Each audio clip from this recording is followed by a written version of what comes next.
podemos falar das ciências duras, como é que a gente pode trazer, de fato, os indígenas e os usos tradicionais, né, para além dos usos indígenas, para dentro do debate, para dentro da construção de ciência. Então, a gente tem atualmente um campo, né, que vem crescendo muito, como eu falei, tendo muito investimento, muita grana, muitas pesquisas, e um campo em crescente tensão também, nessa interface com esses vários outros campos, né?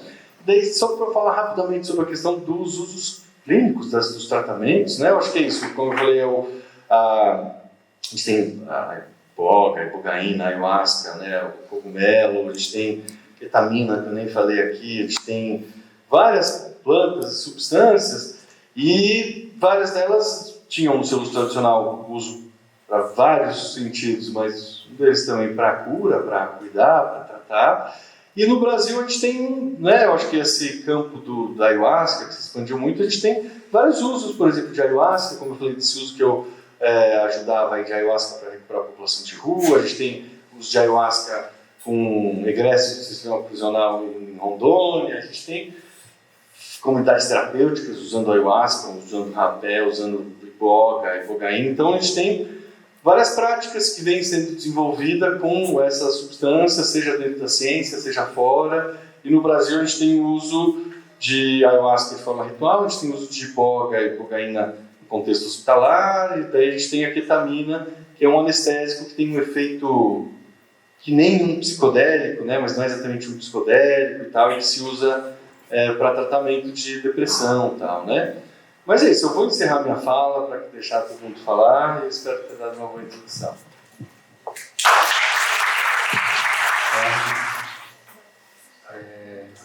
Obrigado, Bruno, pela introdução. Acho que foi muito rico e por todo esse campo de discussão transdisciplinar que é o campo das substâncias psicodélicas. Queria agradecer a Isabel e ao coletivo pelo convite.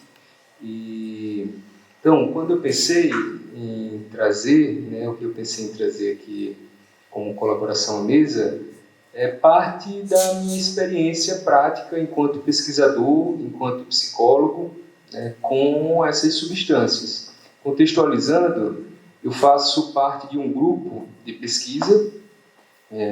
Esse grupo aí, atualmente, né, ele se refere aí no Centro Avançado de Medicina Psicodélica, e esse grupo tem o mote de levar uma substância, a NN-dimetiltriptamina, conhecida como DMT, para o SUS, né?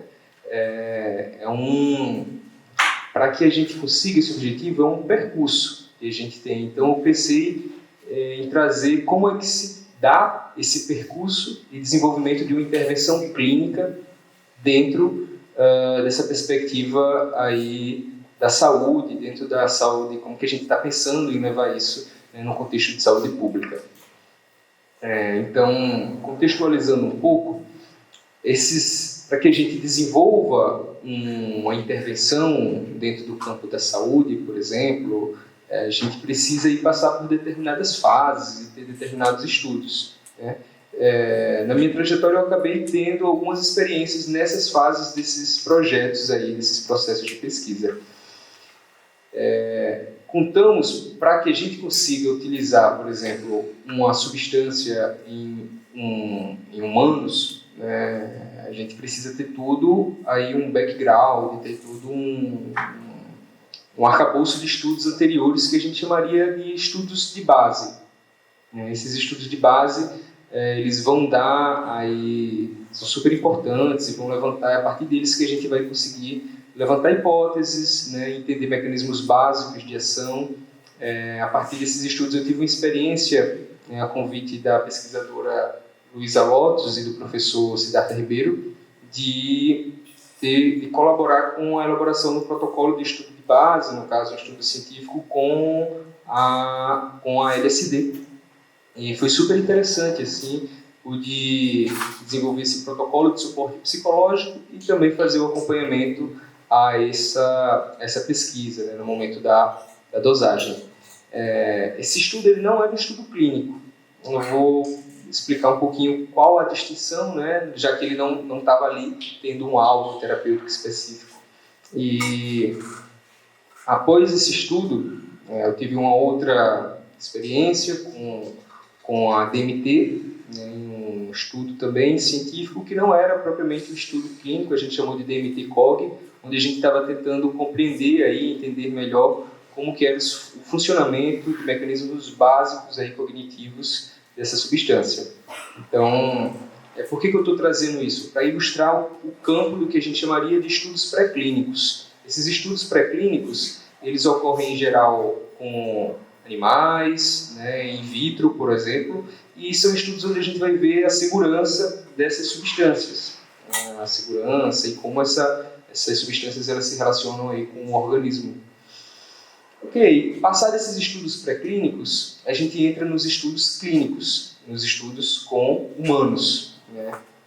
Então, tivemos aí um estudo clínico fase 1 com 27 voluntários saudáveis no Hospital Universitário Adolfo Lopes, onde a gente pôde verificar a segurança dessa substância e a tolerabilidade no organismo. Esse estudo, ele serviu de base para um estudo fase 2, fase 2A, que já ocorreu também, e foi muito curioso, porque eu faço mestrado, no caso, e minha dissertação de mestrado foi a elaboração desse protocolo clínico. Nessa pesquisa a gente não está tentando, por exemplo, vender uma substância, criar uma substância nova. Não, a gente está desenvolvendo um procedimento clínico, uma intervenção dentro do campo da saúde, né?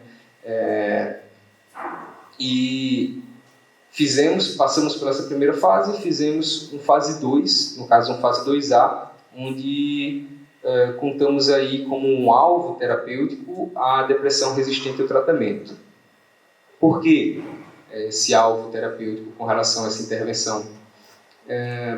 Primeiro porque já havia estudos de base que mostravam um potencial terapêutico dessa substância relacionada a essa condição clínica, né? Tanto em animais quanto em humanos. A gente tinha aí já o estudo randomizado do Prosego controlado por placebo da Fernanda Paliano. Então, pensamos em migrar para investigar o uso da molécula em si e sua possível aplicação clínica. Nesse estudo de fase 2A, a gente trabalhou, no caso, com essa população com essa condição clínica resistente, né, a depressão resistente ao tratamento. A gente vive um cenário atualmente muito desafiador do ponto de vista da saúde mental, né, principalmente com relação à saúde pública. Atualmente, 332 milhões de pessoas sofrem com depressão, segundo a Organização Mundial de Saúde. É um problema de saúde pública. Então, para que a gente consiga efetivamente dar um tratamento eficaz, a ciência ela estrutura determinadas formas ou métodos que são meios mais ou menos organizados para que se atinja um determinado fim, né? Então, desses 332 milhões de pessoas, cerca de 50% vão responder ao primeiro tratamento com psicofármaco e 50% não vai responder. Estamos falando aí da ordem de 166 milhões de pessoas no mundo que não vão responder à primeira linha de tratamento. Essas pessoas elas vão precisar seguir suas vidas, apesar de todas as circunstâncias que elas estão vivendo, e vão provavelmente buscar um segundo tratamento. Nesse segundo tratamento, apenas 30% vão ter uma resposta a essa intervenção farmacológica, né? E o restante dessas pessoas que seguirem sem resposta e tentarem aí uma terceira, uma quarta intervenção psicofarmacológica, um tratamento, apenas 10% vão ter uma resposta clínica significativa. Isso nos coloca num cenário onde é preciso que a gente pense e elabore de uma forma muito, vamos dizer, segura, como que a gente pode desenvolver essas intervenções e ampliar o seu acesso a toda a população.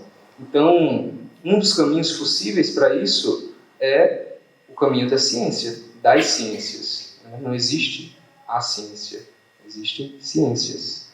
E nesse caminho, a gente tem esse passo a passo. No caso, estamos nos preparando agora para iniciar um estudo clínico, fase 2B, onde a gente vai fazer esse estudo randomizado, né, duplo cego, controlado. Então, já se preparando para um estudo clínico fase 3, que seria um estudo aí multicêntrico, tanto aqui em centros do país quanto em centros internacionais, para um futuro estudo clínico fase 4 aí, de fiscalização e de acompanhamento dessas intervenções, né? Esse seria o passo a passo que se faz, que se segue, que a ciência, né, as ciências seguem para o desenvolvimento de uma intervenção clínica dentro do campo da saúde. E esses números, esses dados, eles podem parecer, né, frios num certo ponto de vista, mas a gente está falando de pessoas que estão aflitas, que estão em aflição. Em 2021, 727 mil pessoas cometeram suicídio. O suicídio é a terceira principal causa de mortes entre jovens entre 15 e 29 anos. A gente vive um problema de saúde pública e a gente precisa de respostas para isso. O Brasil desponta hoje enquanto o terceiro país de maior impacto dentro das pesquisas com substâncias psicodélicas, apesar de todos os cortes que a gente sofre dentro das universidades públicas, apesar do descaso que a gente sofreu aí, do ataque do desgoverno passado aos nossos estudantes. Então, a gente precisa, nesse momento, de união. A gente precisa, nesse momento, pensar enquanto coletivo, como que a gente pode fazer para que isso que a gente brilha continue seguindo o seu caminho. Que a gente mostre que o Brasil ele não foi só o país do futebol, ele é também o país da ciência, do desenvolvimento científico de qualidade. A gente faz uma coisa muito boa com muito pouco. E fico muito feliz de ver isso acontecendo aqui no nosso país. Então, acho que era isso que eu tinha para falar, assim, um pouquinho da minha trajetória, do que a gente vem fazendo. Agradeço a atenção de vocês e passo para o colega aqui.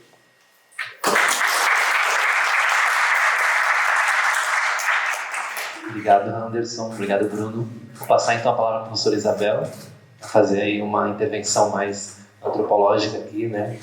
Que acho que a proposta dessa mesa é conversar também uma perspectiva interdisciplinar, né? Trazendo um pouco a perspectiva de cada um das áreas do conhecimento que eu acho que a gente precisa, né? Para poder vencer também esses desafios que você tão bem colocou aqui para a gente, né? Professora Isabel, por favor.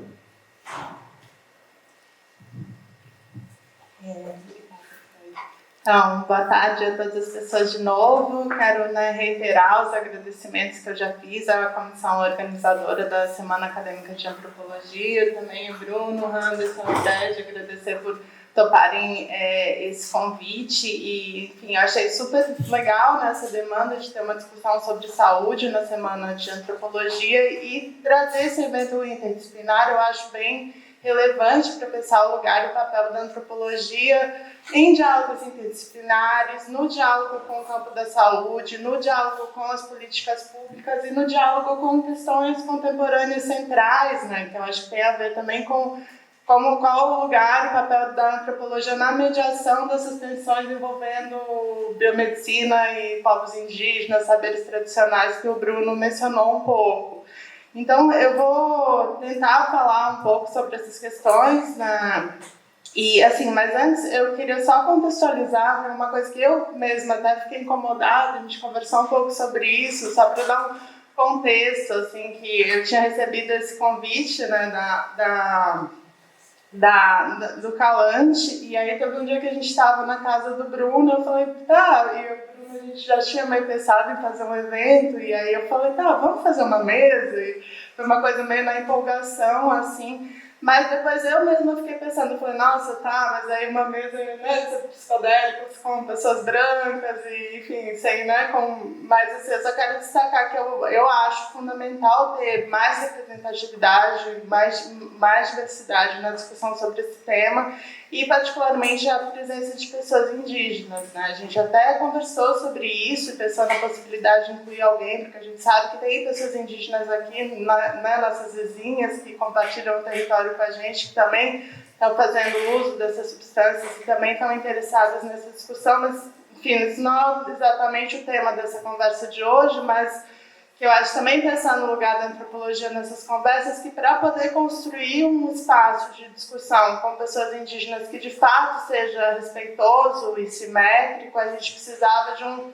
tempo e um processo que não teria como encaixar nesse momento. Então, só para destacar isso, que é uma lacuna que eu também sinto, e que isso que o Bruno falou também, que eu acho que essa é uma primeira conversa, no começo de uma conversa, e que a gente espera ter outras oportunidades com mais gente, com mais perspectivas, e particularmente com a presença de pessoas indígenas, né?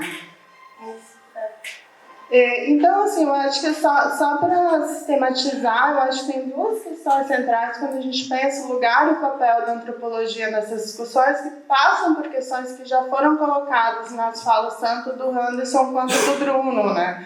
Que é a questão do acesso, né? Quem vai ter acesso ou não a esses medicamentos e terapias, principalmente se a gente pensa nessa possibilidade de inserção em sistemas públicos de saúde, no caso do Brasil, no SUS, né? E imaginar então, quais modelos de uso terapêutico e de cuidado a gente está projetando para o futuro, né? É possível, de fato, a gente imaginar o uso de psicodélicos em larga escala dentro de sistemas públicos de saúde? Quando, onde, como isso vai acontecer, e eu acho que essa é uma discussão, pensando na perspectiva da antropologia, que ela passa necessariamente pela interseccionalidade, né? Então é um debate político, o debate sobre acesso é um debate necessariamente político, uma pauta política mais ampla, e que precisa necessariamente envolver essas dimensões de raça, classe e gênero. E aí uma segunda questão que eu acho que a antropologia tem um lugar fundamental também é pensar essas tensões envolvendo diálogos entre ciência e biomedicina e povos indígenas e saberes tradicionais, que tem a ver com debates principalmente em torno de propriedade intelectual, patentes, consentimento, né, anuência prévia e repartição de benefícios. Então, eu acho que tem uma questão que é fundamental, que a antropologia tem um lugar central, que é como compreender os saberes tradicionais em seus próprios termos, né, sem que eles sejam sobrecodificados pela perspectiva e pela visão biomédica, pela perspectiva e pela visão da ciência, e pensar essas complexidades e limites nesses diálogos entre biomedicina e os múltiplos conhecimentos indígenas e tradicionais, né? Então, eu acho que são diálogos que são possíveis, são potentes, mas também têm limites e são complexos, né? Então, são perguntas que nenhuma delas tem uma única resposta ou uma resposta simples, e eu acho que, de novo, uma das contribuições da antropologia atual é justamente esse olhar para a complexidade, né? Muitas vezes, no lugar de tentar responder as coisas de forma rápida, sustentar as perguntas e sustentar essa complexidade. E eu acho também que são discussões que são necessariamente inter e transdisciplinares, né? Que quanto mais perspectivas a gente conseguir trazer para o debate, mais interessante vai ser. Então, como eu já comentei, eu acho que são discussões que precisam incluir as pessoas indígenas, mas também movimentos sociais, sociedade civil e pessoas interessadas de modo geral. Aí, assim, um pouco pensar quais são as contribuições da antropologia em geral para pensar esses temas que, como eu já comentei, são temas complexos, inerentemente complexos, né? Então, o que a antropologia faz? Em primeiro lugar, ela promove essa abordagem crítica e reflexiva, né? Ela instaura pausas, ela obriga a gente a parar para pensar, ela obriga a gente, muitas vezes, ela se convida, na verdade, né? A gente, muitas vezes, a suspender os processos e instaurar essas pausas e pensar Ela convida a gente, como eu já comentei, a olhar para as complexidades e olhar para as múltiplas perspectivas, né? Ela convida a gente a desestabilizar certezas e questionar verdades universais, principalmente, muitas vezes a gente vê discursos científicos e discursos biomédicos, mas também outros discursos enunciados nesse tom de verdade universal. E isso é uma coisa que a antropologia convida a gente a questionar. E ela convida a gente também a enfocar essas dimensões políticas, né? Isso é uma coisa que eu sempre falo, saúde é política, não tem como falar sobre saúde sem pensar em política, nas múltiplas dimensões políticas e nos seus desdobramentos. E aí, volta, por favor, aqui ainda, desculpa. Pensando especificamente o campo da antropologia da saúde, né, que é um dos campos onde eu atuo, predominantemente, como as perspectivas da antropologia da saúde podem ajudar a gente a pensar esse debate amplo sobre usos terapêuticos de psicodélicos. Acho que um primeiro ponto tem a ver com a ampliação do olhar sobre saúde e doença. Então, de uma perspectiva antropológica, saúde e doença vão para além só de aspectos biológicos ou sintomas psicofisiológicos.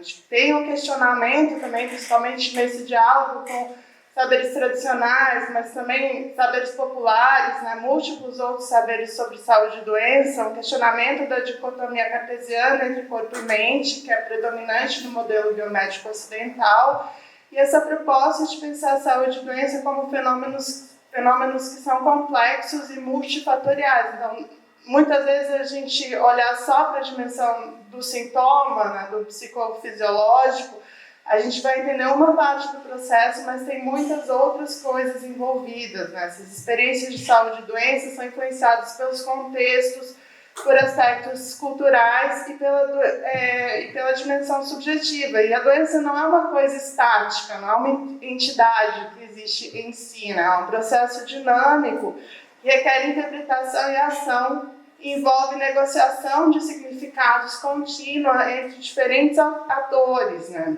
Não é uma entidade fixa, não é percebida e vivenciada universalmente.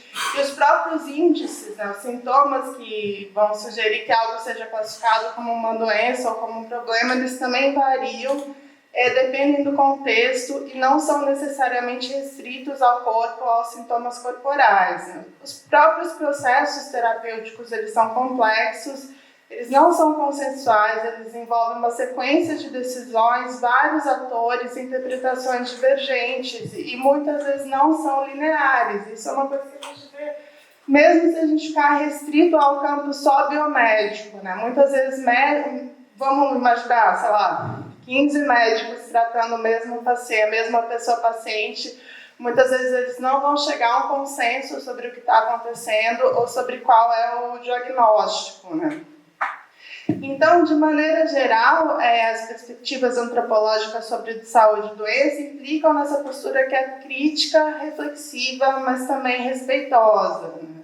Que parte de um outro princípio central, com essa ideia de uma relativização da biomedicina, né? Desenvolver uma perspectiva crítica sobre os discursos e as práticas biomédicos e questionar essa visão hegemônica da biomedicina como o único sistema de saúde, o único sistema válido para explicar e entender os processos de saúde e doença. Então, isso não quer dizer negar a eficácia, a importância, o papel ou a validade da biomedicina, né? Eu acho que é fundamental reconhecer isso, mas reconhecer que ela é boa para muitas coisas, mas ela também tem limites, né? Ela não resolve necessariamente todos os problemas, ela está olhando para alguns tipos de perguntas que são perguntas muito específicas, muito pautadas por um olhar, um enfoque ocidental, e que muitas vezes outros sistemas terapêuticos, outros sistemas de cuidado com a saúde não biomédicos, eles vão convidar a gente a ampliar o olhar, né? Eles vão fazer perguntas que são mais abrangentes e que vão estar olhando para dimensões que, de novo, não estão necessariamente focadas no corpo físico ou nos sintomas, mas que têm a ver com essas questões mais amplas, né? Também eu acho que é importante ressaltar que as intervenções biomédicas, elas acontecem dentro de contextos que são também marcados por assimetria, desigualdades, relações de poder, E a biomedicina é um sistema, né, também cultural, simbólico, atravessado por hierarquias, por assimetrias, por uma série de questões, e que essas concepções biomédicas sobre o que é corpo, saúde, doença, processo terapêutico, elas fazem parte de uma cosmologia específica, né? Elas são simbólicas como qualquer outro sistema de conhecimento. E também, assim, isso que a gente chama de biomedicina não é um bloco homogêneo, né? Tem uma grande heterogeneidade, uma multiplicidade de perspectivas, e no fim a biomedicina é o que as múltiplas pessoas, atores, fazem nas suas práticas cotidianas. Então é um sistema que é contextual, histórico e situado, que tem a ver com uma outra premissa central, que o pessoal que já teve aula comigo está bastante acostumado a me ouvir falar isso, que é essa ideia de que não existe ciência neutra, né?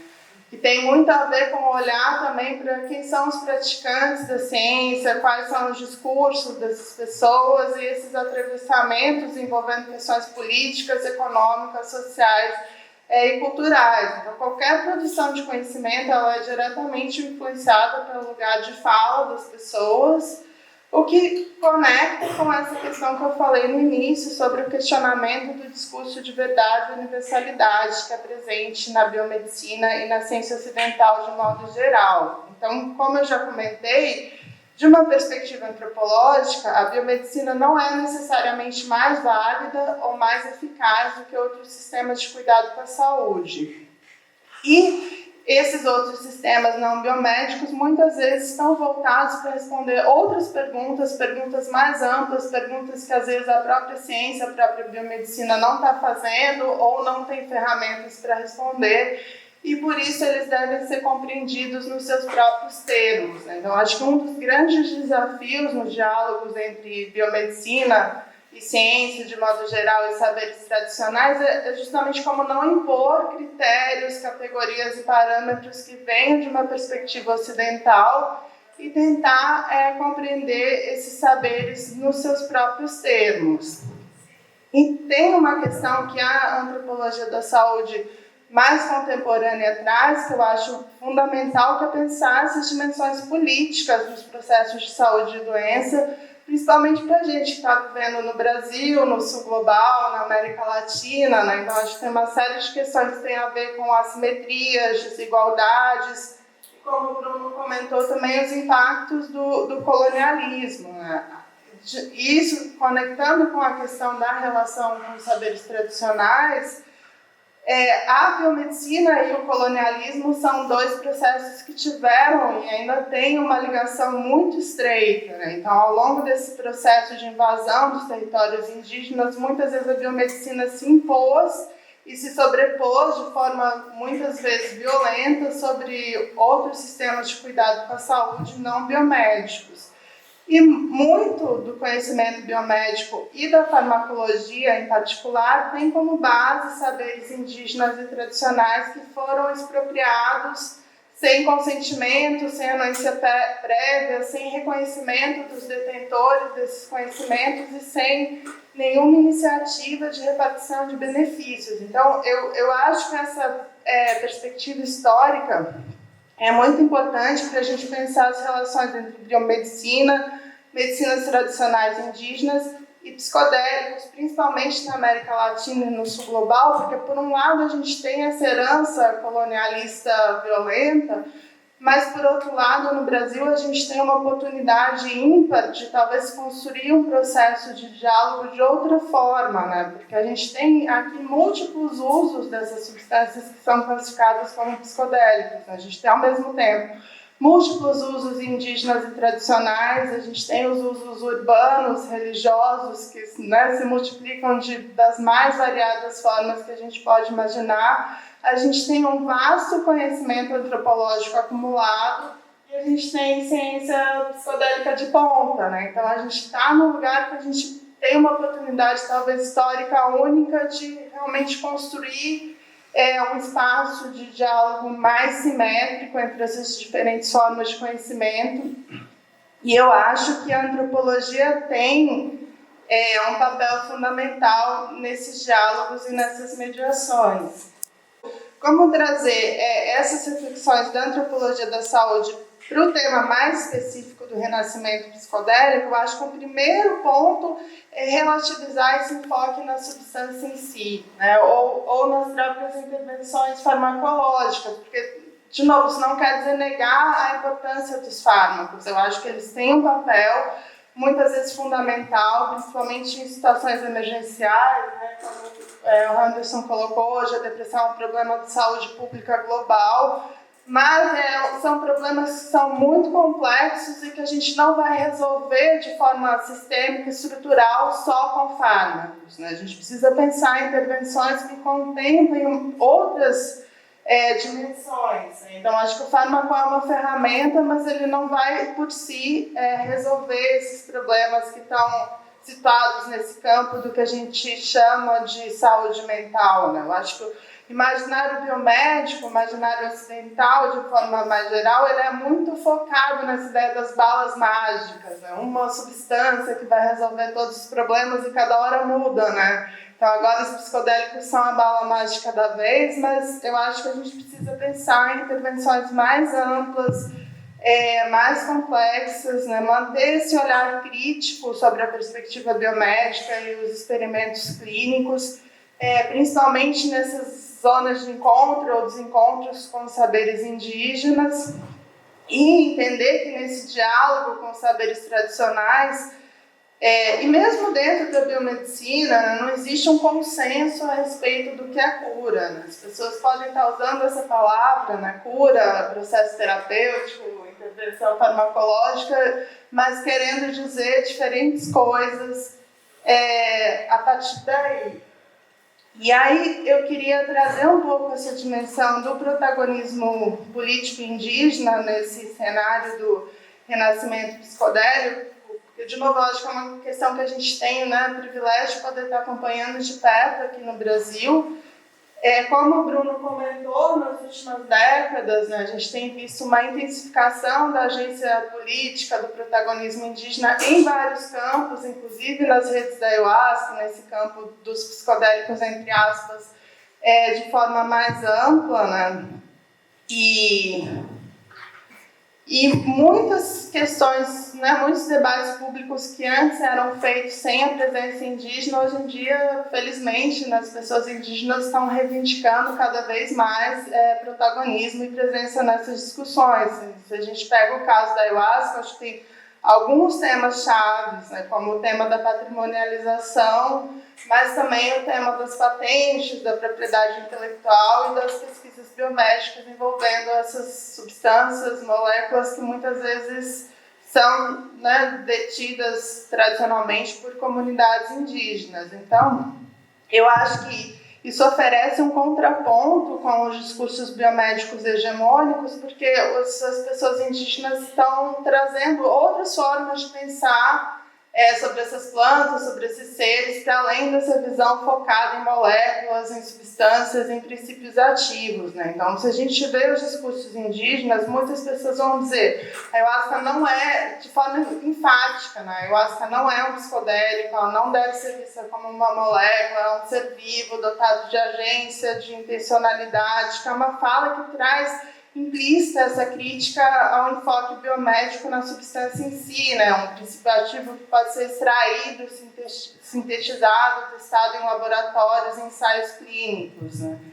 E aí eu acho muito interessante porque em diferentes lugares a gente tem visto a criação de fóruns indígenas autônomos para discutir esses temas, e particularmente no Brasil a gente vê a emergência das conferências indígenas da ayahuasca, que tem um pouco uma linha do tempo ali, né? A primeira aconteceu em 2017, elas têm sido bienais em diferentes territórios indígenas, sempre no Acre, e são uma reação, de maneira geral, assim, tem um contexto mais específico aqui que eu não vou entrar nos detalhes para tentar dar uma sintetizada no argumento, mas, de maneira geral, uma reação indígena à invisibilização, exclusão ou inclusão seletiva e parcial, que eu acho que é outra questão das pessoas indígenas nos debates acadêmicos e nos debates públicos sobre o tema, né? Então, a partir de 2017, vem acontecendo esses encontros que podem ser vistos como um exercício especulativo, né, com protagonismo indígena, de imaginar e reivindicar outros futuros para essas substâncias que não da apropriação, da comercialização e da molecularização.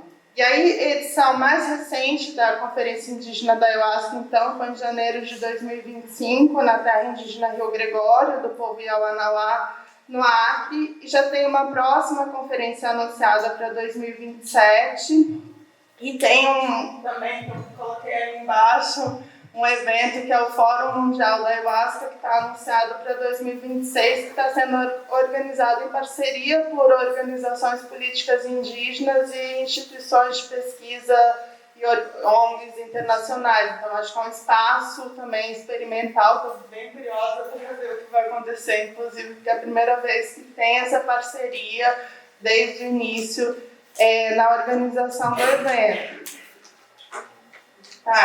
Já tô acabando. E aí, então, só para tentar fechar, eu queria ressaltar alguns trechos da quarta. Todas essas esse material todo é público, né? Cada conferência eles fazem uma carta final, todas as cartas estão disponíveis online.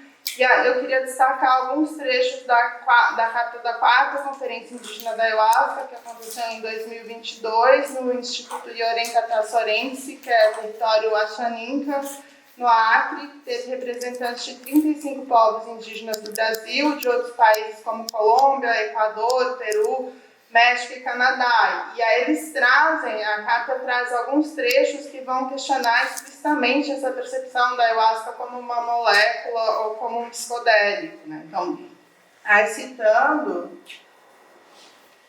eles falam: a ayahuasca é o fio condutor da vida, um conhecimento ancestral que resistiu à colonização e permanece vivo na cultura de diversos povos indígenas, seus guardiões desde os tempos imemoriais. Aí, outro trecho, né? A separação do conhecimento em áreas e a diferenciação entre moléculas, substâncias, plantas e produtos não corresponde ao pensamento indígena sobre o espírito e a vida dos seres que nos curam. E, por fim, não aceitamos registros de patente da ayahuasca e de outras medicinas indígenas, assim como desautorizamos qualquer apropriação para fins de desenvolvimento de produtos comerciais que desconsiderem nossos direitos relacionados ao conhecimento tradicional associado. Nos comprometemos a lutar para quebrar essas patentes ilegítimas. Enfim, e aí realmente só para concluir, eu queria falar um pouco também sobre essa dimensão, que eu acho que é uma das contribuições principais do campo da antropologia da saúde, que é esse diálogo com o campo das políticas públicas em saúde, né? Então, o que a antropologia e a etnografia trazem para ajudar a gente a pensar em políticas públicas de saúde e como essas reflexões poderiam ajudar a construir caminhos para incluir a ayahuasca, DMT e outros psicodélicos no SUS, né? Quais as possibilidades, os limites e os desafios que a gente encontra nesse caminho. Então, acho que o caráter político, militante da antropologia da saúde contemporânea tem um papel importante nessa discussão, principalmente mostrando, assim, pensando como construir políticas públicas que sejam mais simétricas, né? Que não sejam impostas de cima para baixo, mas que de fato dialoguem com as reais demandas, necessidades, as reivindicações das pessoas, dos grupos e dos coletivos que são tidos como o público, entre aspas, público-alvo das políticas públicas, né? Então, as etnografias em diferentes contextos trazem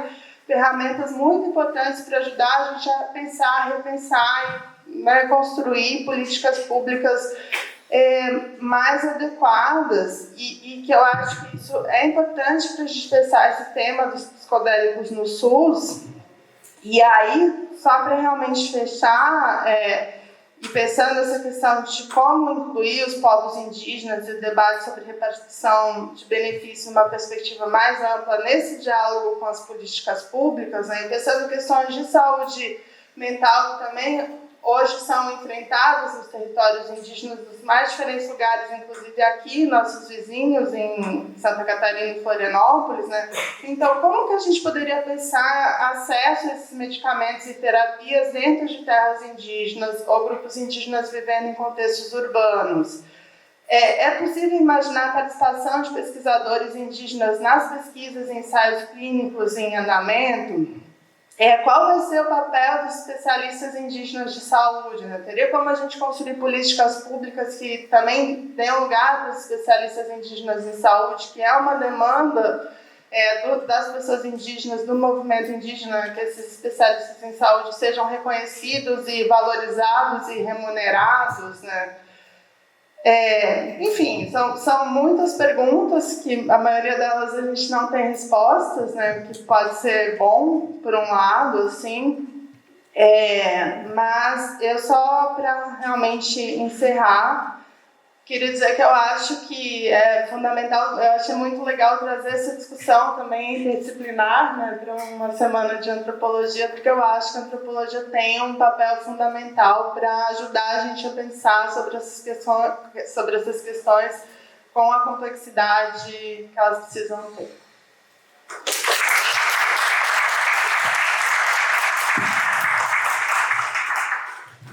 Obrigado, Isabel. Obrigado a todos da mesa. Eu vou abrir então para perguntas e comentários aí do pessoal que está presente. Fiquem à vontade para fazer perguntas. Acho que 5 minutinhos é um bom tempo, né, para cada intervenção. Alguém gostaria de começar perguntando? Um de cada vez. Eu posso começar então. Já estou com algumas anotações aqui. Aí vai esquentando a plateia também, né?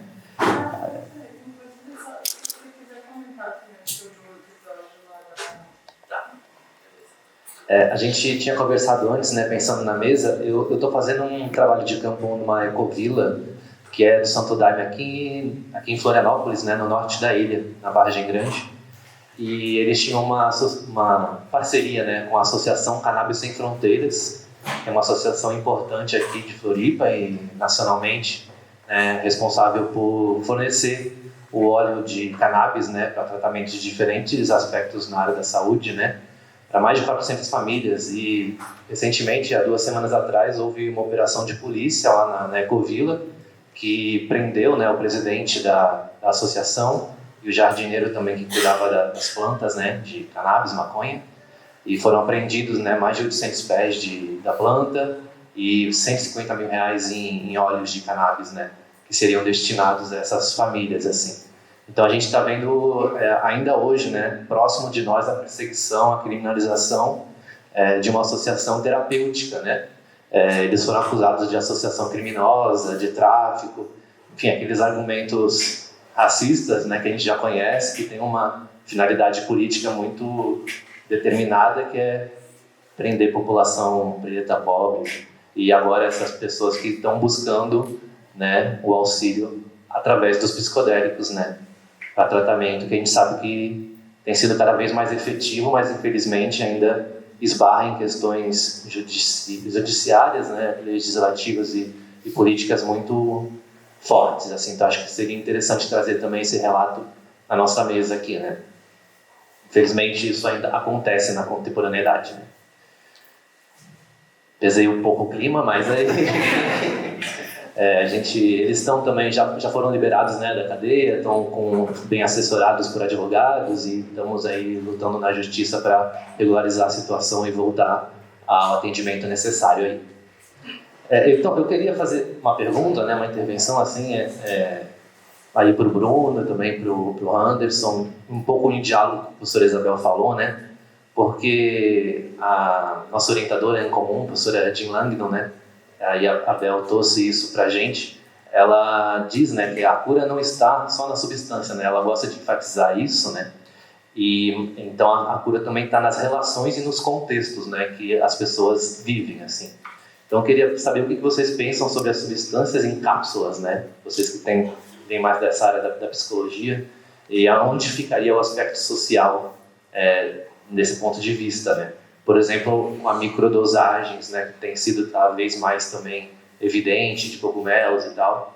Será que isso é efetivo, né? Ou como a gente pode, enfim, eu sei que talvez não tenha uma resposta, mas acho que seria interessante trazer a perspectiva de vocês, né, em relação a isso.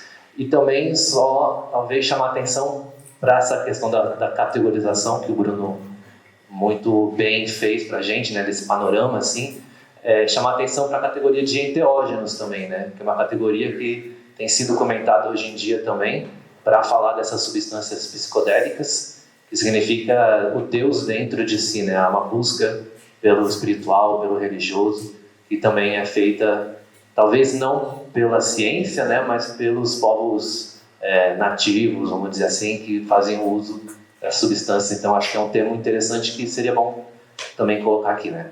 Então, mais ou menos, minha pergunta é nesse sentido. Aí, não sei se a gente abre para fazer um bloco de perguntas e depois vocês respondem. Pode ser umas 2 ou 3, né? Pode vir aqui, por favor.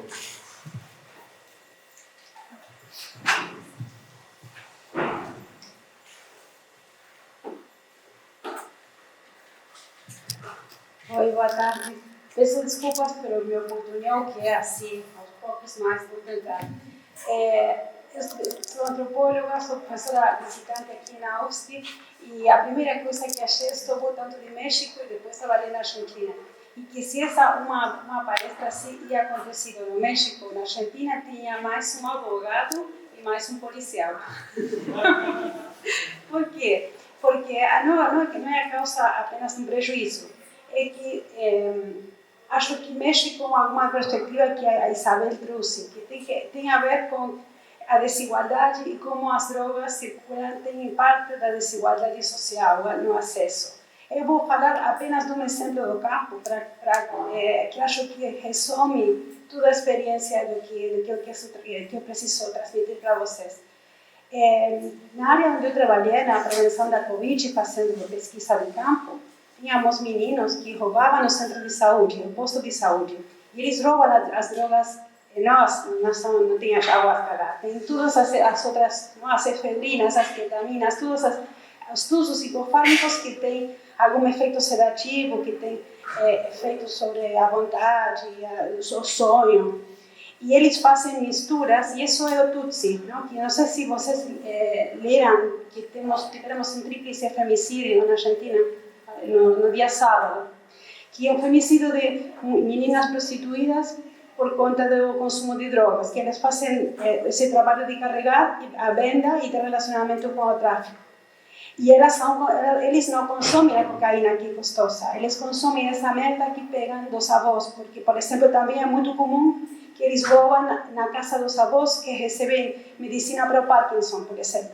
E depois fazem mistura de pacote, e isso é a droga recreativa que eles pegam. Além disso, toda a sujeira que sai das cozinhas de cocaína, tudo isso. Então, eu acho que quando falamos de psicotrópicos, psicoativos e saúde, a questão é mais complexa, porque se falamos de psicodélicos em saúde, temos uma questão de escalabilidade e acesso. E também estamos envolvendo a perseguição da polícia para algum coletivo que tem limites no acesso aos direitos, que não tem acesso pleno aos direitos. Então, tendo que a experiência aqui em México e Argentina é muito dolorosa, não? Porque o tempo todo tem essas histórias. Por exemplo, tem um menino que, totalmente alucinado, chega à casa da família e bate de bala a todo mundo. Porque ele sai de uma perseguição e chega a casa numa alucinação. E acontecem essas coisas. Então, apenas para colocar isso, sabendo que o Brasil tampouco é a panaceia da igualdade, né?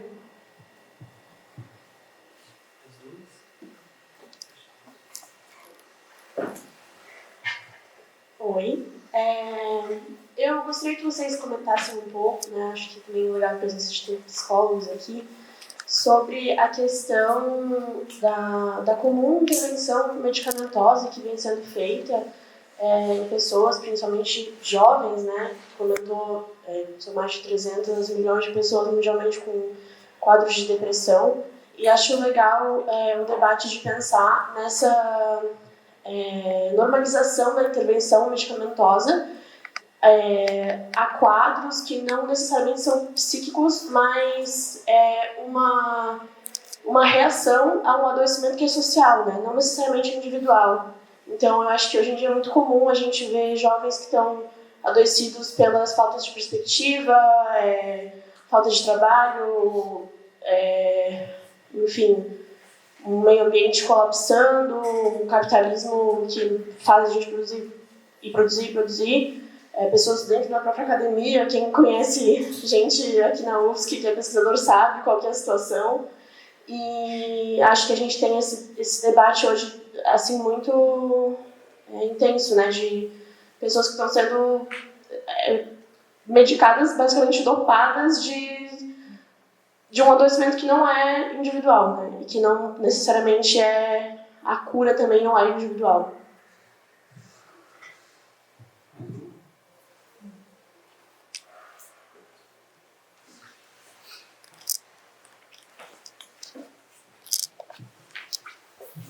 Bom, a minha questão é perguntar assim, se esse relacionamento psicodélico ele está nos levando a repensar essas fronteiras entre ciência, espiritualidade e cultura, assim, né, criando novas formas de diálogo entre esses saberes diversos, ou a gente está apenas diante de uma reprodução desses antigos padrões de apropriação e exclusão.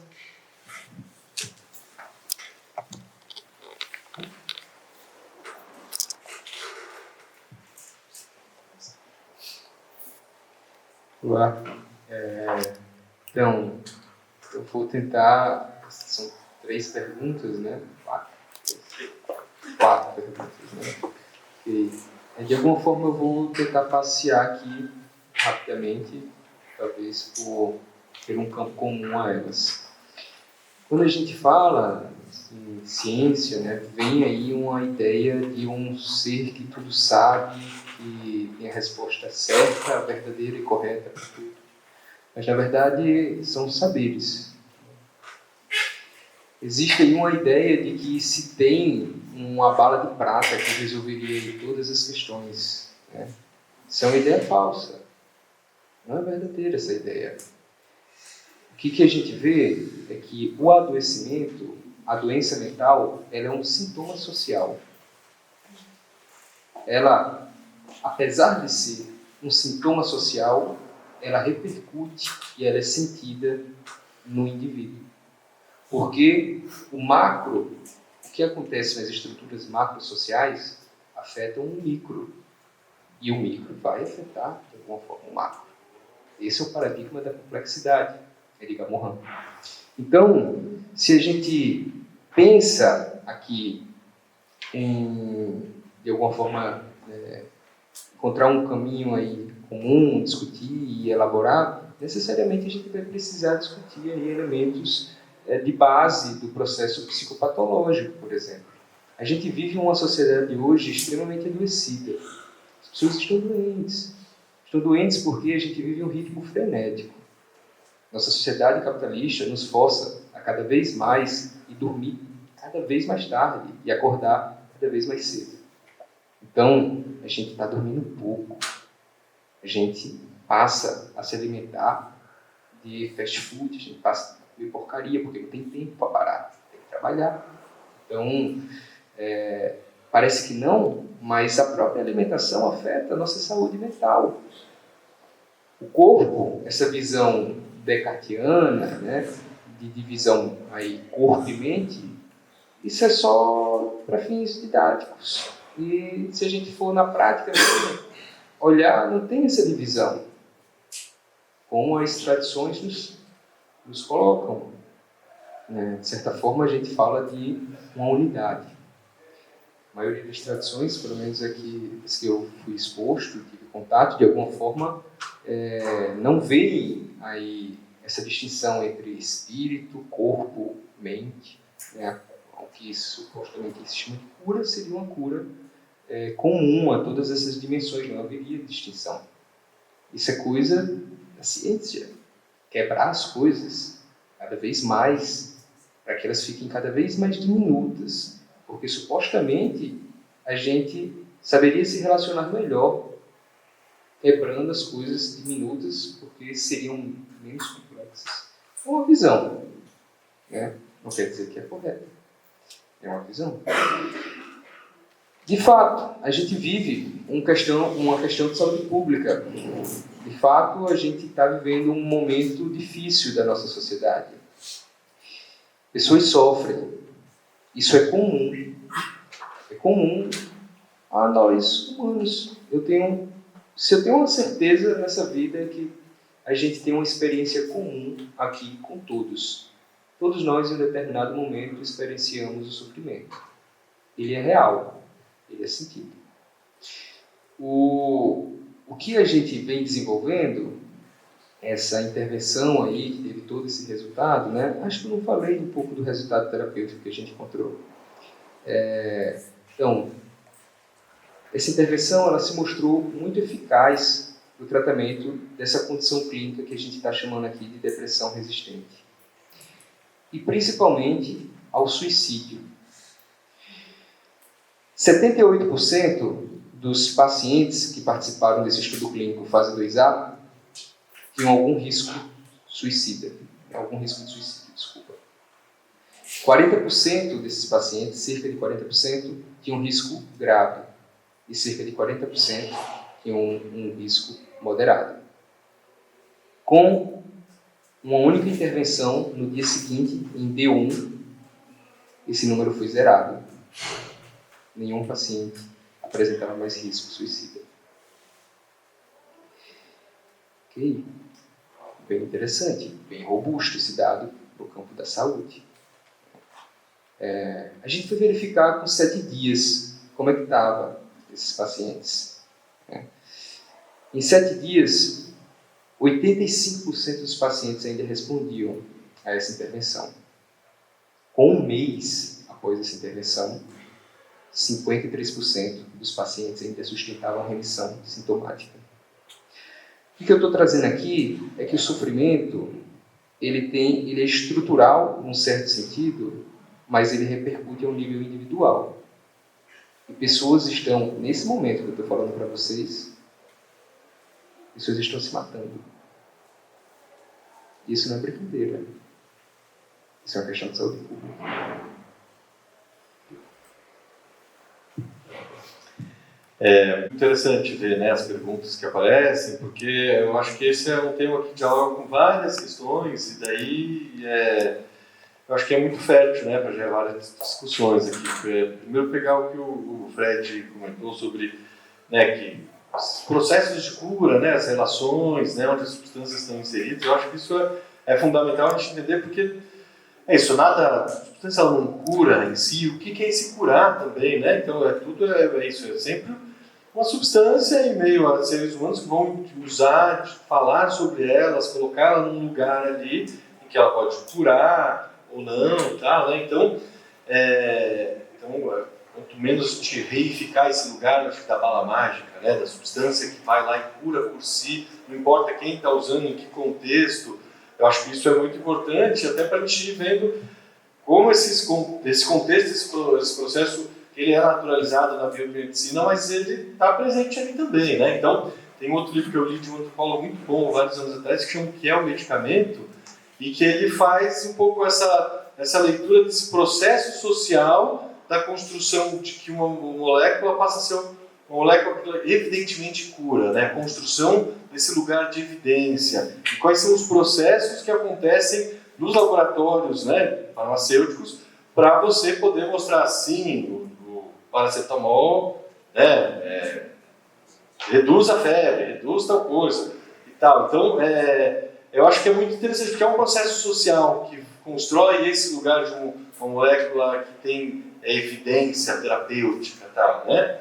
Então, eu acho que tem isso, e daí tem isso, quando a gente vai observar os usos, é importante a gente entender como elas são inseridas e de que lugar ela tem. Então, no meu mestrado, por exemplo, eu estudei esse uso de ayahuasca em população de rua, e eu não fui estudar se curava, se era eficaz ou não, mas como, né? Para aqueles caras de rua que eu estava acompanhando lá e que diziam que tinham se recuperado com o uso de ayahuasca, como tinha sido isso? Qual tinha sido o papel da ayahuasca? Que a ayahuasca era essa, né? Quer dizer, não só como ela foi cozinhada, mas como ela foi servida, como se falava sobre ela. E daí é interessante, com esses caras que eu acompanhei, isso não era qualquer ayahuasca, mas a ayahuasca servida por aquele curandeiro, tinha uma relação individual, um vínculo ali terapêutico com o curandeiro, uma relação, né, emocional, de vínculo ali, até quando o curandeiro morreu, um dos caras que estava fora da rua há muito tempo, sem usar drogas há muito tempo, ele tem um retorno à rua, foi um jeito, digamos, dele viver o luto dele, mas mostra o quanto que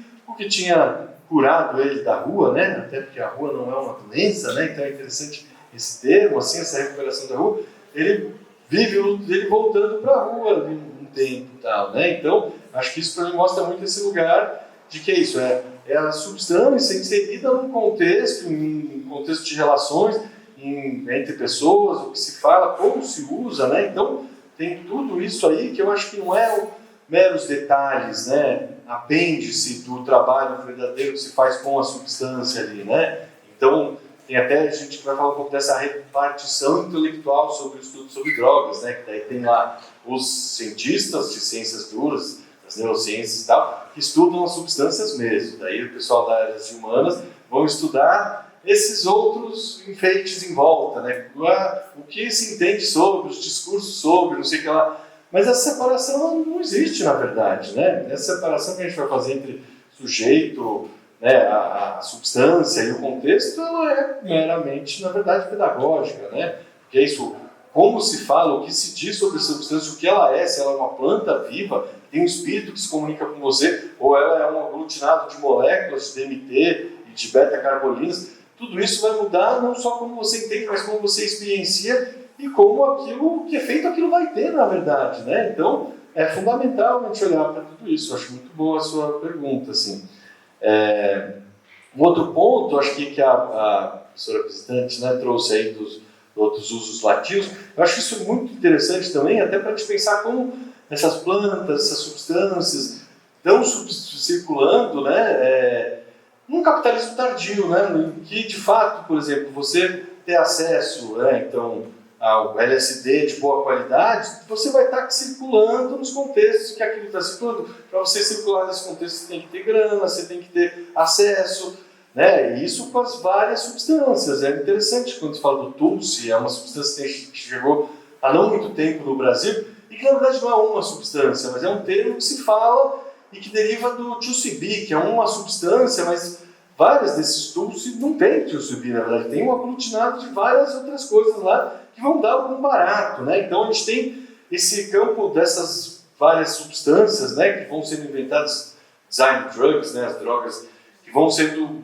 inventadas novas, as drogas K, outras, né, que as catinonas, várias substâncias que derivaram de canabinoides sintéticos e que hoje em dia também geram substâncias, questões super problemáticas em populações mais vulneráveis e que não tem grana para acessar as boas qualidades, né, as drogas de boa qualidade, que daí você tem que ter a grana, você tem que ter um acesso e tal. Então, é isso, a gente pensar a circulação dos psicodélicos e de substâncias inspiradas em psicodélicos nesse capitalismo tardio. É fundamental a gente olhar para isso, para a gente não ficar olhar ingênuo, né, para essas coisas e tal, né. Daí a pergunta da moça ali sobre medicalização, acho também muito importante, porque tem esse lugar reificado das substâncias, né, como se elas fossem curar por si, elas fossem resolver os problemas, né, como o Anderson comentou, problemas que são da nossa sociedade contemporânea atual, né, você vai ver, tipo, dependência, é uma coisa que, se você olhar por 150 anos atrás, não existia dependência como a gente vê hoje, né, tem a ver com uma questão de consumo, sociedade de consumo, mesmo Freud estudava que é histeria, umas coisas que hoje em dia você não vê nesse coisa como tinha antes, porque eram questões de uma sociedade, hoje em dia a gente tem outras, depressão, borderline, várias questões aí, né? E a medicalização é isso, acho que principalmente depois da pandemia, o quanto que é normal a gente ouvir falar de pessoas tomando remédio para ansiedade, para dormir, para depressão e tal, né? E esse é isso, o que é? É a resposta mais fácil, né? É tomar o remedinho. Agora, ajudar a pessoa a ter uma melhor qualidade de vida, melhores relações, melhor perspectiva de vida, né? Se sentir protegida, né? Quer dizer, um estado que não tem bem-estar social, ou tem só para alguns e tal, né? Tudo isso afeta diretamente a nossa saúde e a nossa saúde mental. Mas essa ideia de bala mágica, de substâncias que vão curar por si magicamente, ela continua presente. É interessante você ver que, por exemplo, não só nas propagandas de remédios, mas também nas matérias sobre medicamentos, por exemplo, dos anos 90, Prozac, antidepressivos, né, novos da época, era assim, nossa, você vai ver a capa da Veja, assim, nova resposta para os antidepressivos, nova solução para a depressão e tal. Hoje em dia você vê a psilocibina nesse lugar, né, os psicodélicos nesse lugar, e continua mantendo o formato do discurso, né, de que vai ter uma substância mágica que vai curar. E como vai curar? E daí, assim, eu trabalho com, eu acho, principalmente ibogaína, mas eu trabalho com casos difíceis, assim, pessoas que tentaram de tudo e não estão conseguindo. Tomaram todos os antidepressivos e estão sofrendo muito, não estão com a vida muito limitada, né? Então, eu trabalho, por exemplo, com a ibogaína, que é uma substância que se usa principalmente para dependência, mas a gente recebe muito, assim, que chama de casos perdidos, né? Só com toque, já tentou todos os tratamentos que tem disponíveis,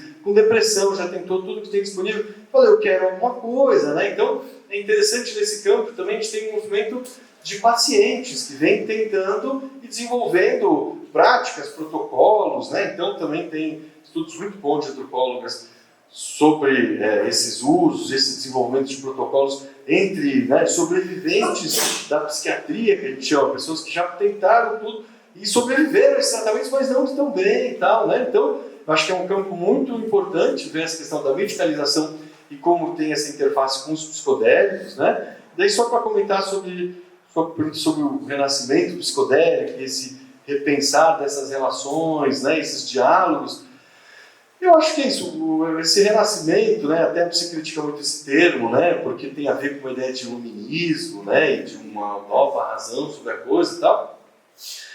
Mas se configura um grande novo interesse sobre isso, tanto de pessoas que vão usar, pesquisadores, né, investidores, todo um novo interesse. Daí tem um campo, não sei se a gente pode chamar de minoritário, que vem repensando e tentando construir diálogos de saberes, novos formatos, né, para não continuar reproduzindo os formatos, mas agora com os psicodélicos do lugar. Mas a gente tem investimento maciço de dezenas de milhões de dólares nesse formato, né, para ver quem vai conseguir ter o tratamento com psilocibina registrado primeiro para lucrar com aquilo. Então, acho que as várias frentes vêm avançando em relação a isso, né? Mas acho que sim, se vem problematizando e questionando muito, assim, né? Há uns 2 anos atrás, participei de uma conferência e daí tinha lá umas pesquisadoras que estavam fazendo uma pílula de ayahuasca, né? Com DMT e beta-carbolinas, e daí teve na mesa junto a Dayara Tucano, que é indígena brasileira, muito articulada também politicamente. Nossa, desceu a lenha das pesquisadoras, assim, a ponto delas, de fato, não tem o que falar, a não ser, de fato, acho que dá para pesquisar outros psicodélicos, que não a ayahuasca, que tem toda essa tradição e tal. Então, acho que tem os tensionamentos vêm ocorrendo e tal, né? Então, acho que isso é muito importante. Obrigada pelas questões e pelos comentários e... André, acho fundamental, né, essa questão que você trouxe sobre a escalabilidade e o acesso, né? Eu acho que isso é uma das dimensões que a antropologia da saúde contemporânea traz muito, pensar essa questão política, né? Como eu comentei, não tem como pensar saúde sem pensar política e sem pensar essa pauta do acesso num sentido mais amplo. E aí, eu acho que passando pela questão de interseccionalidade, né, raça, classe, gênero e quem vai ter acesso, quem não vai. Eu acho que o Bruno comentou, né? Muitos desses protocolos de terapias com psicodélicos têm essa questão do acesso, porque eles são desenhados em modelos muito caros, né? Tem empresas lucrando ou projetando lucrar muito com isso. Então, acho que isso é uma questão que precisa ser levantada, precisa ser debatida, mas ao mesmo tempo a gente tem um grupo, um movimento, né, que talvez seja minoritário, mas que eu acho que aqui no Brasil é muito forte, que traz esse debate de psicodélicos no SUS, né, que está tentando pensar essas futuras terapias de uma forma mais inclusiva e que sejam acessíveis para mais pessoas. E, de novo, eu acho que esse diálogo com a antropologia, toda essa experiência acumulada que a gente tem no diálogo com o campo das políticas públicas, tem uma contribuição fundamental para pensar essas questões e ajudar a desenhar esses caminhos, a desenhar essas futuras políticas para que, de fato,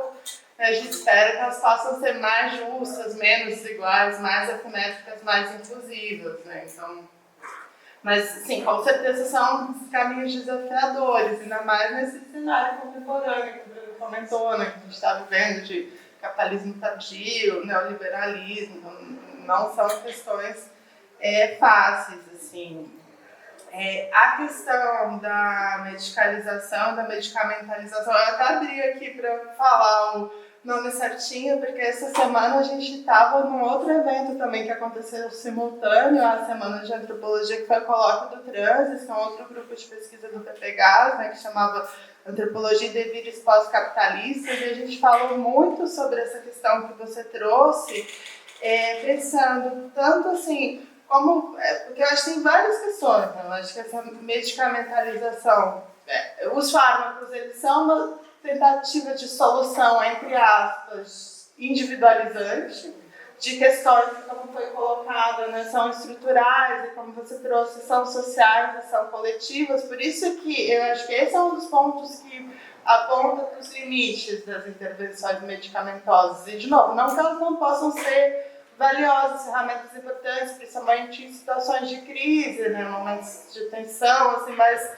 em termos estruturais, elas têm um limite, porque é isso, elas focam no indivíduo. Como a biomedicina, de perspectiva biomédica, de modo geral, tem esse enfoque individualizante, né? E eu acho que a antropologia e também saberes tradicionais sobre saúde, doença, cuidado, convidam a gente a ampliar esse olhar e pensar para além do corpo individual, pensar essas dimensões sociais e coletivas, assim, mas eu acho que tem uma outra dimensão do que você trouxe, que é essa questão de mascarar os fármacos como uma tecnologia que mascara, na verdade, o sofrimento para que as pessoas continuem produtivas nesse contexto do neoliberalismo e do capitalismo tardio, que muitas vezes a gente não pode parar, né? Tem que continuar produzindo, então essas pessoas não podem sofrer, né? O sofrimento tem que ser mascarado de alguma forma, então eu acho que tem essa dimensão dos fármacos que também, né, são questões que o olhar antropológico coloca, e de novo, assim, eu estou falando isso não quero ser negacionista, né? Ninguém está negando a ciência, as evidências, a importância dos ensaios clínicos e da biomedicina, mas eu acho que é importante também ver essas tensões e esses limites, né? E a questão o renascimento, o Bruno já comentou um pouco, uma coisa que eu várias vezes eu falo nas minhas falas sobre isso, que é essa ideia, renascimento psicodélico para quem, né? E passa de novo pela questão do acesso, né?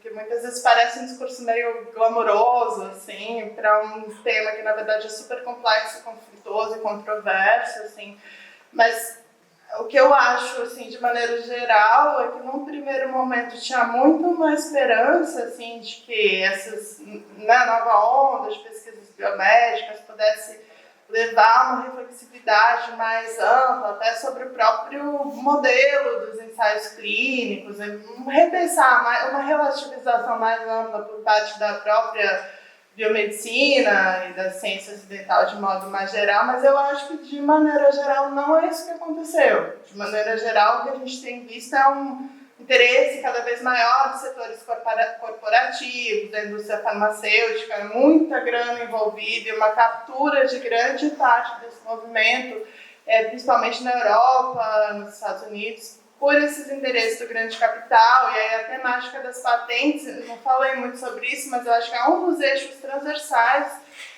e também é uma das questões centrais de preocupação nos movimentos políticos indígenas, assim, esse tema, como construir, enfim. Mas eu posso falar mais sobre isso no outro momento, mas então eu acho isso, de maneira geral, o que a gente tem é uma reprodução de lógicas biomédicas hegemônicas, né, de uma ciência baseada em evidências muitas vezes sem uma reflexividade, sem uma autocrítica, de interesses do grande capital e da indústria farmacêutica, Mas, por outro lado, e eu acho que principalmente no Brasil, né, de novo, como eu comentei, a gente está, acho que, num território muito promissor, porque é um território que reúne esses múltiplos saberes sobre essas substâncias, né, saberes tradicionais, saberes indígenas, acúmulo de conhecimento antropológico sobre o tema, né, pesquisas biomédicas e pessoas, né, trazendo também essa heterogeneidade da biomedicina e da ciência, pessoas da ciência e da biomedicina que realmente têm uma abertura, né, que estão a fim de fazer as coisas de uma forma diferente, que estão buscando caminhos. Então, assim, não perdi a esperança não, sabe? Eu acho que o pessoal lá de Natal tem feito umas coisas bem legais, né, e eu acho que tem também se esforçado, de fato, em se aproximar dos movimentos indígenas. Então, eu acho que tem caminhos possíveis, talvez particularmente aqui, né? Vamos ver, eu gosto de ter esperança, assim.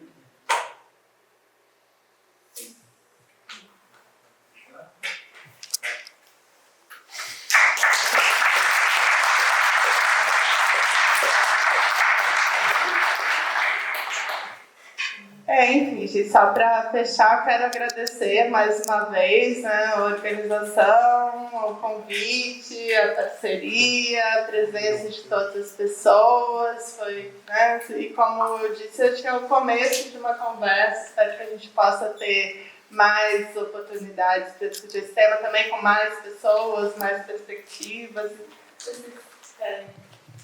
Agradecer aí todo mundo que participou, que assistiu. Eu acho que é um tema que poderia ficar horas debatendo vários temas aí, mas acho que dá uma pincelada sobre os vários pontos, né, que tem de tensão, de interesse, assim, e que a gente tenha mais debates, né. Queria agradecer a atenção de vocês e espero que hoje a gente tenha plantado uma sementinha, né? Uma sementinha que a gente regue isso aqui, que floresça. Eu não gosto também muito do termo renascimento psicodélico, eu prefiro reflorescimento psicodélico, que a gente refloresça e floresça esse campo aqui dos psicodélicos na universidade, aqui no sul do país, né?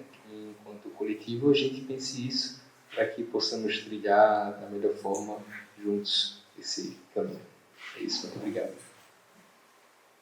Também agradecer a todos, todas, todes, né, pela presença, e a gente vai ter novas atividades aí do banzeiro amazônico. O pessoal do Falante não está aqui, vou fazer esse papel.